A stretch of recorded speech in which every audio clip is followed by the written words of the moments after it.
स्वाध्याय रसिक साथियों को संबोधित श्री का जय जिनेन्द्र। अभी तक हमने अपने आत्मस्वरूप की अच्छे से पहचान कर ली है और आगे पंडित बनारसी दास ने इस अगले सवैये में बताया है कि जब सम्यक ज्ञान हो जाता है तब कैसे भ्रम भागता है, उसका उदाहरण दिया है। जैसे कोई मदारी खेल दिखाता है, उसका उदाहरण दिया है मदारी का। तो यहाँ बताया है कि सम्यक ज्ञान होने से आत्मा के स्वरूप की किस तरह पहचान होती है। जैसे काहू बाजीगर चौहट्टे बजाई ढोल, नाना रूप धरी के भगल विद्या ठानी है। तैसे में अनादि को मिथ्यात्व की तरंगिनी सो, भरम में धाई बहु कायनी जुमानी है। अब ज्ञान कला जागी भरम की दृष्टि भागी, अपनी पराई सब सौंझ पहचानी है। जाके उदय होत परवान ऐसी भांति भई, निहचे हमारी ज्योति सोई हम जानी है। देखिए कितना निश्चय पूर्वक कह रहे हैं, समझा रहे हैं, उदाहरण दिया है। कभी आपने गलियों बाजारों में चौराहों पर बाजीगर का खेल देखा होगा ना? हाँ, मदारी का खेल। वो मदारी का खेल होता है, वो कहता है उसको एक दो लोग होते हैं उसके, जो पहले से सिखाए हुए होते हैं, और फिर वो ऐसा खेल दिखाता है, ऐसी अपने हाथ की सफाई दिखाता है, अलग अलग प्रकार से रूप दिखाता है। अरे जिंदा इंसान को मरा हुआ दिखा देता है। और उस बाजीगर के जादू से लोग धोखे में आ जाते हैं। तो यहाँ समझा रहे हैं, एक बाजीगर है, खेल करने वाला मदारी है, वो चौराहे पर खड़ा होके ढोल बजा बजा कर इकट्ठा करता है लोगों को, और फिर नाना रूप धरी के भगल विद्या ठानी है, अनेक प्रकार के स्वांग बनाता है। और स्वांग बना बना के कैसे कैसे वो बोलता है, कैसी कैसी बातें करता है, कभी मदारी के, कभी झमूरे के साथ। और झमूरा एक उसके साथ ही उसका ही अपना आदमी होता है। उस झमूरे को मतलब उस झमूरे को आगे करके उसकी आड़ लेकर बहुत सारी विद्याएं दिखाता है, जादू की विद्याएं दिखाता है, धोखेबाजी करता है। वो हाथ की सफाई होती है सारी, और उसमें लोग इतने भ्रमित हो जाते हैं। और ये पेड़ उगा के दिखा देता है, उसमें फल लगा देता है सचमुच के। हाँ, ऐसी सफाई होती है उनके जादू की हाथ की सफाई। तो जैसे वो जादूगर, ये बाजीगर, ये मदारी इकट्ठा करके लोगों को उन्हें पागल बनाता है, उन्हें भ्रम में डाल देता है, तैसे मैंने उसी प्रकार मैं अनादि को मिथ्यात्व की तरंगिनी हूँ। अनादिकाल से मेरे साथ में मिथ्यात्व की जो लहरें तरंगे जुड़ी हुई हैं, उस मिथ्यात्व की अनादिकालीन तरंगों से मैं भ्रम में धाई माने धोखे में दौड़ता हुआ, धोखे में मैं जो हूँ भटकता हुआ, भ्रम में धाई बहु काय निज मानी है। कितने कितने मैंने शरीर धारण किए हैं, कभी क्या बना, कभी क्या बना, कभी क्या बना, और उन शरीरों को मैं अपना समझता रहा हर जीवन में। हाँ, शरीर को अपना समझने की समझ तो एक इंद्रिय में भी होती है। अपने को जानता है, हाँ मैं हूँ। यही तो ज्ञान है, यही तो ज्ञान की थोड़ी सी कला उसकी उद्घाटित होती है। बस वो अपने को जानता है, अपने खाने को जानता है, अपनी संतान उत्पत्ति को जानता है ना। 4 प्रकार की बताई ना वो, क्या बताया 4 प्रकार का? आहार संज्ञा, मैथुन संज्ञा, परिग्रह संज्ञा और भोग संज्ञा, है ना। आहार, भय संज्ञा, मैथुन संज्ञा, परिग्रह संज्ञा, और ये सारी संज्ञा उसके अंदर होती है, एक इंद्रिय जीव में भी होती है। तो आहार की संज्ञा यानी मुझे अपने शरीर को खिलाना पिलाना, इसको अच्छे से रखना, मैं शरीर हूँ, यही तो समझ आती है। इसी को तो मतलब चैतन्य इतना सही उद्घाटित है बस उसका। और जैसे जैसे और शरीर मिलते जाते हैं, अरे देवता भी बन गए, देवी देवता भी बन गए, बड़ी बड़ी रिद्धि सिद्धि भी प्राप्त कर ली, तीर्थंकर भगवान के समूह शरण में भी चले गए, फिर भी हमारा भ्रम नहीं टूटा। भ्रम में भटके हुए हम बहुत सी अपने उन शरीरों को हमेशा अपना मानते रहे, और आज भी वही कर रहे हैं। मनुष्य बन गए तो क्या, सदगुरु मिल गए तो क्या, ऐसा जिनवाणी का संपर्क मिला तो क्या, श्रद्धा मिली तो क्या, हमने क्या लाभ उठाया उसका। आज भी हम भ्रम में भटक रहे हैं और शरीर को ही अपना माने बैठे हैं। सबसे बड़ा मिथ्यात्व है ये, शरीर को अपना मानना सबसे बड़ा मिथ्यात्व है। तो हर जन्म में हमने वही किया है, बहुत से शरीरों को निज मानी है, बहुकाय निज मानी है, अपने बहुत सारे शरीरों को अपना मान मान के और हमने जीवन बिताया है, भ्रम जन्म और मरण हमने किए हैं। अब ज्ञान कला जागी, भ्रम की दृष्टि भागी, और अब न मालूम कितने पुण्यों के उदय से, मेरे अनंत अनंत पुण्यों के उदय से मेरे अंदर ज्ञान की समझ आई है और मेरी भ्रम की वो दृष्टि हट गई है, नष्ट हो गई है, भाग गई है। अपनी पराई सब सौंझ पहचानी है। सौंझ का मतलब वस्तु, कौन सी वस्तु मेरी है, कौन सी पराई है, कौन सा व्यक्ति मेरा है, कौन सा पराया है। अरे व्यक्ति तो सब पराए ही हैं। अब रही वस्तु की बात, ये शरीर ये मेरा नहीं है। अब समझ आई है, पर वो समझ शब्दों में आई है, बस बुद्धि के तल पर आई है समझ, बस अंदर तक नहीं गई। अंदर जाए तो फिर तो काम ही हो जाए। अपनी पराई सब सौंझ पहचानी है। सौंझ माने वस्तु। जाके उदय होत परवान ऐसी भांति भई, और वो मेरी वो क्या हुआ, परवान, परवान यानी परिणाम। मेरे परिणाम कैसे उदय हो गए, उसके उदय होते ही मैं कैसा हो गया, मेरी भांति भई, इस प्रकार का बन गया मैं। मिथ्या दृष्टि हट गई मेरी, अपनी स्व और पर वस्तु की मुझे पहचान हो गई और ज्ञान कला प्रकट हो गई मेरी। ज्ञान कला के प्रकट होते ही मुझे ऐसी अवस्था प्राप्त हो गई, ऐसी भांति भई। परवान, परवान माने परिणाम, अवस्था, मेरी अवस्था ऐसी हो गई है। निहचे हमारी ज्योति सोई हम जाने हैं।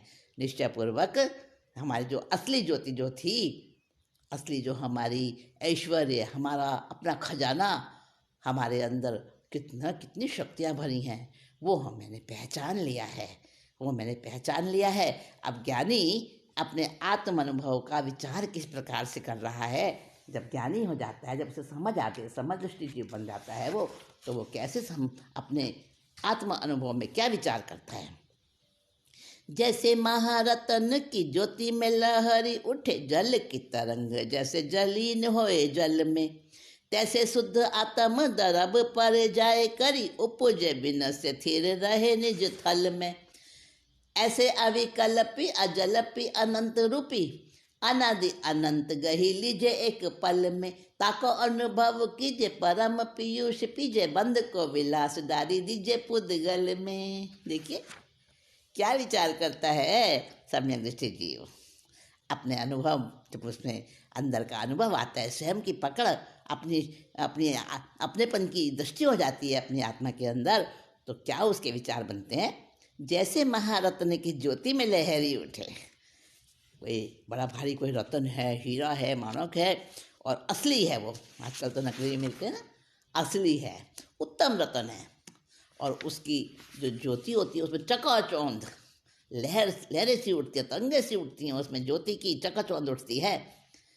जल की तरंग जैसे लीन हो जल में, और वो उसी में से वो चकाचौंध निकलती है तरंगों की, ज्योति की, और उसी में ही लीन हो जाती है। जिस प्रकार से समुद्र में, नदी में जल की तरंग उठती है और जल में ही लीन हो जाती है, जैसे वो रतन है, बहुत बहुमूल्य रतन है, असली रतन है, उसमें से ज्योति की लहरें निकल रही हैं, तरंगे उठ रही हैं ज्योति की, उसके अंदर से चमक उठ रही है, वैसे ही शुद्ध, तैसे शुद्ध आत्म द्रव्य पड़ जाए करी।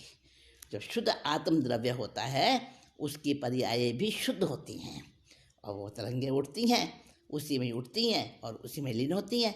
उपजे बिना से थिर रहे निज थल में, अपने स्थान पर ही वो रहती हैं तरंगे, पानी में से उठती हैं, जैसे पानी में तरंगे उठती हैं और पानी में समा जाती हैं, उसी तरह से देखें हम कि शुद्ध आत्म द्रव्य जो होता है उसमें भी स्वाभाविक तरंगे उठती हैं, उसके स्वभाव की शुद्ध तरंगे उठती हैं और उसी में ही लीन होती रहती हैं, उपजती हैं और विनष्टी हैं, यानी दिखाई देती हैं फिर लीन हो जाती हैं, फिर दिखती हैं फिर लीन हो जाती हैं। अब उसको कौन देखता है? हमें तो नहीं दिखती भाई। लेकिन जब आत्मा का अनुभव होता है तो वह तरंगे भी अनुभव में आती हैं, अनुभूति गम्य हो जाती हैं।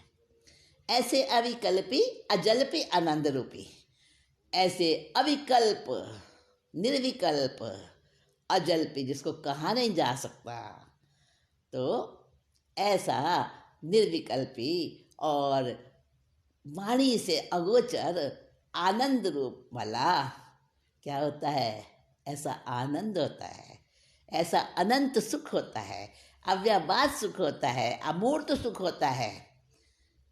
तो अनादि अनंत गही लीजिए एक पल में, जिसमें अनादि और अनंत सारा एक समय में सब प्रकट हो जाता है, सब दिखाई देता है, सब समझ में आता है। गही लीजिए माने प्राप्त कर लो, एक ही क्षण में ग्रहण हो जाता है सब कुछ। हमारी इंद्रियां तो एक एक स्टेप बाय स्टेप ज्ञान करवाती हैं। 5 इंद्रियां है ना, मानो आपने पापड़ खा रहे हैं आप, अब पापड़ का स्पर्श भी हुआ, जितनी आपने स्पर्श का अनुभव किया उतने में आपने उसका रंग भी देख लिया, उतने में आपने उसका पापड़ का स्वाद ले लिया मुंह में डाल के, उसकी आवाज़ भी सुन ली कड़कड़ कड़कड़ की, और उसकी गंध भी सुगंध भी ले ली। आपने सोचा ये सारा 1 मिनट में हुआ है, मुझे एक क्षण में सब एक साथ सारी अनुभूतियाँ एक साथ हुई हैं, सब ज्ञान एक साथ हुआ है 5 इंद्रियों का। लेकिन नहीं, एक एक इंद्रिय का ज्ञान होता है, और एक इंद्रिय ने जो ज्ञान किया, जैसे ही दूसरी इंद्रिय बीच में आई उसका ज्ञान वहीं छूट जाता है, और दूसरी इंद्रिय का ज्ञान प्रबल हो जाता है।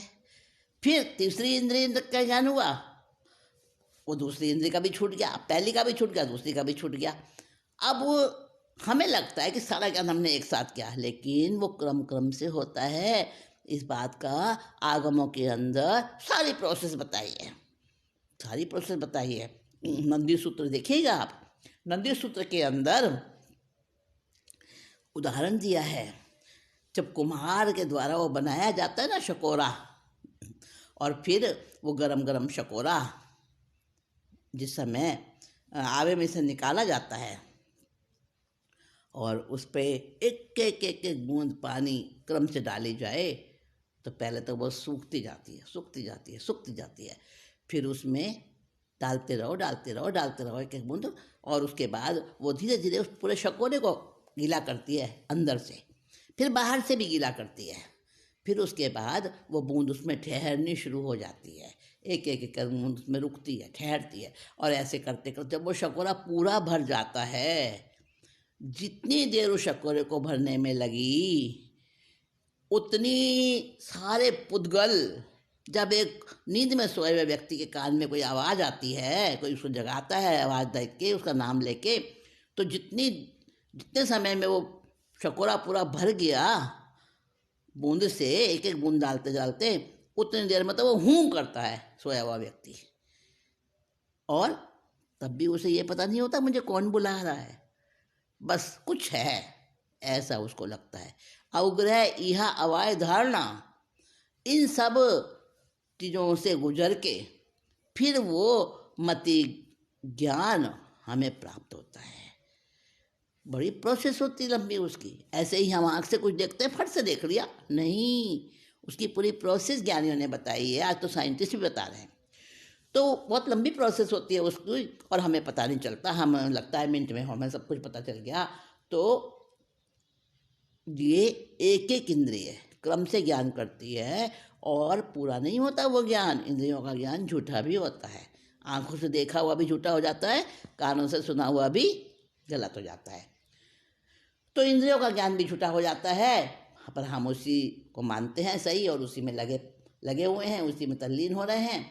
तो लेकिन जब निर्विकल्पी और इंद्रियों से अगोचर, वाणी से अगोचर ऐसा ज्ञान आनंद, हमें ऐसा आनंद रूपी में ज्ञान आता है, और फिर ज्ञान को बताने वाला वो आनंद आता है, वो सुख प्राप्त होता है, अमूर्त सुख।